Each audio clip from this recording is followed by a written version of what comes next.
Yo, what is up guys, Creeper Killer here. Now today I have got for you another top 5 zombies video. Now today is going to be the top 5 reasons I hate Transit, or it's also called top 5 worst things about Transit.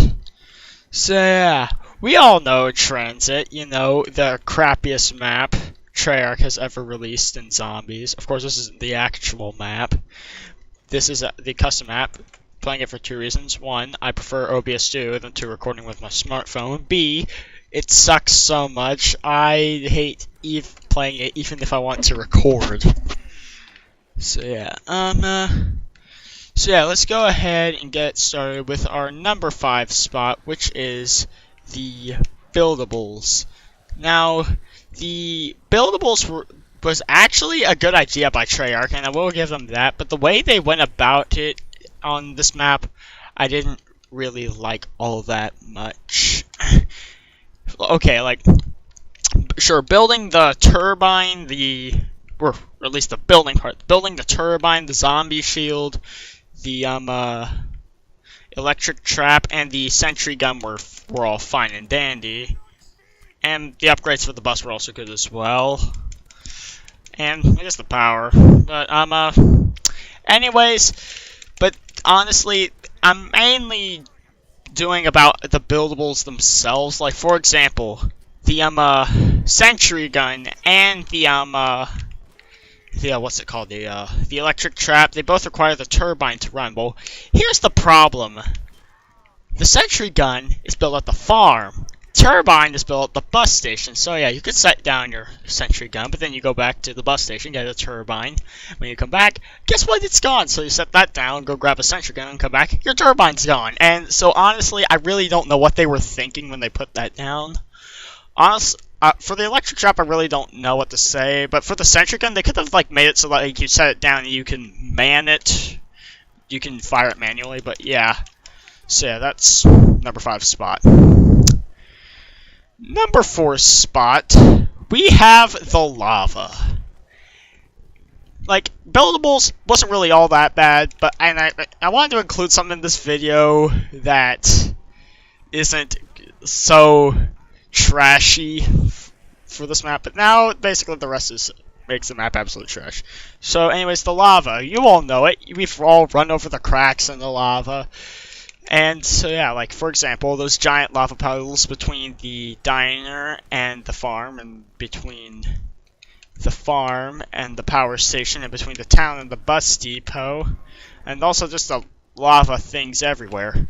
Like sure, there's been other hazards in other zombie maps, like for example, the flingers in the biodome on Moon is a good example. Also, there's also the little spike things on Shang, which if you run fast enough, you can avoid them, though I still hated the map Shang anyways. But anyways, at least for those maps, there's a way around them. It's like, for example, like I said, the spikes, you could run quick enough, they won't affect you.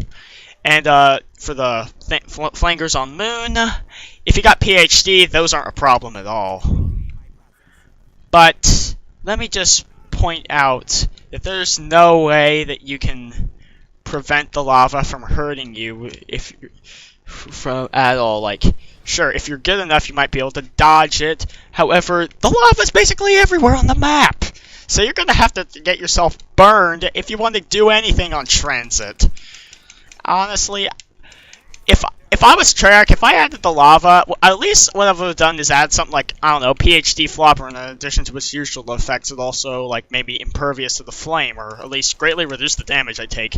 Because just tell me in the comments below, how many times have you died because you say you got swiped a couple times by the zombies and you're like red screen, but and then would have been able to get away, except you run over a fire crack and then you're dead. I hate that so much. Why, Treyarch? So yeah, lava's number 4 spot. Number 3, we have the denizens. Okay, so in the areas between the main parts of the map, like there's a bunch of fog everywhere, and that I can understand. Like, If there was no fog, it would just be too easy to get around the map. But however, it's like, and another reason is like for the fog, but is that the Xbox 360 and PS3, they just can't render all that much, so the fog is a way to make it so that it doesn't have to render as much. But the denizens, was that really necessary? I mean, it is not fun having to run along in the fog to get anywhere on the map, and then just have your face constantly raped by these meth baby thingies. Like, I really don't get it. What was their thought process when they made them? I really do not know. Somebody, please explain this to me, because I have not got a clue. Seriously. Why, Treyarch? So it comes in at number 3 spot. Coming in at our number 2 spot, we have something that has plagued us all on Transit, and I can guarantee it. It's the Pack-a-Punch. Okay, so we all know the Pack-a-Punch. If we want to get into later rounds, we usually want to Pack-a-Punch our guns, so that way they'll still be effective against the zombies.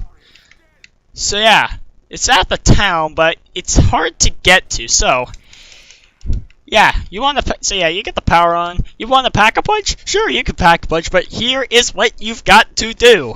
Go back to the bus depot, grab a fresh turbine, then make your way back to the power station, and then set down the turbine at the area at the door from where you drop down to the power station. And then run to the town, through the fog, and the lava, and the face-raping denizens, and blow open the bank vault doors, and then there's a chance it might be open. No, we're not even going to guarantee it. Like, seriously, what were they thinking? Like, honestly, if I was Treyarch and I did something like that, I would have at least done it like something like linking up the teleporters on Darius and the Giant, like hold X on the thing, and then like you'll have 20.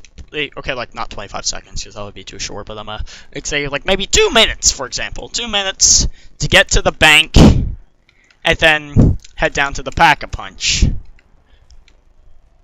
That would actually be reasonable, but this, no, it's like I've almost never am able to Pack-a-Punch on Transit because it's just so tedious to get it. It is the mother of all wild goose chases.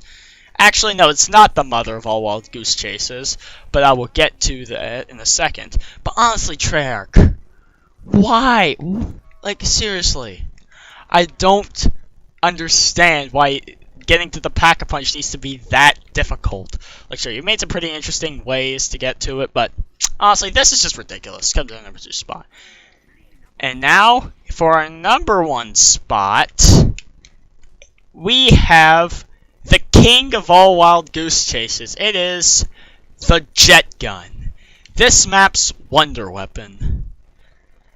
And let me explain this to you. So first, we have getting the weapon in the first place. It's a buildable. Okay, like I said, the buildables earlier, some of the parts are scattered around all over the map. Well, for a couple of them anyways. The jet gun is one of them. So, and it's not like Mob of the Dead or Origins or the Black Ops 3 maps where you can easily just pick up all 3 of the parts, and then once you pick them all up, you craft it at the table. No, you have to put it on part by part. And they are scattered all over the map in the build tables at town. So, basically, let me explain to you how you can get the jet gun. First, you need to go to the tunnel. Then you need to head to the town, put the part on. Then you need to go to the Nocturne Totem building in the cornfield. Then you need to go to the town, put the part on. And then you have to go back to the power station, grab the part, go to town, put the part on. Then go to the Hunter's Cabin, grab the part, take it to town, put the part on. And finally, after like half an hour of keeping a zombie alive and just running around the map, in the lava, and the fog, and the face-raping denizens, you finally have the jet gun. So you're probably thinking, okay, After all that hard work, it's gotta be worth it, right? No, not really. Because here's what it does. It sucks the zombies in, so you're probably thinking, okay, fine. It's like a thunder gun, but in reverse.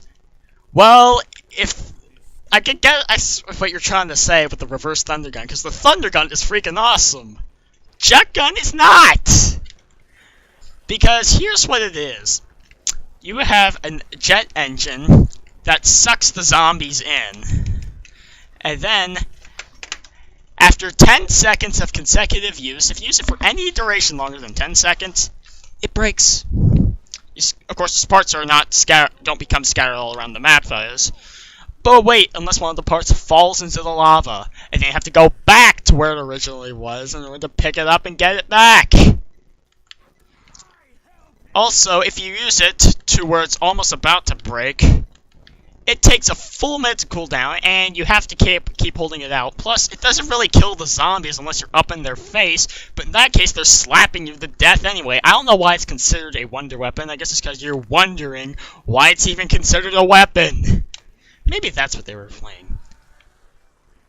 Like, wow, Treyarch. I never thought it was possible for you to make something so terrible, but apparently I was wrong. I guess I was just wrong. Like, seriously, Treyarch. Transhit is awful. And look, I'm red screen because of the fire! Of course, this is the custom map for Transit, but still. Wow, Treyarch. Okay, if you enjoyed this top 5, please like it and subscribe, and also tell me what are things you hate about Transit, or at least things you hate about Transit the most, because if it was everything you hate about Transit, honestly, you wouldn't have, it would take up like 13 comments just to get a part of them. So yeah, bye.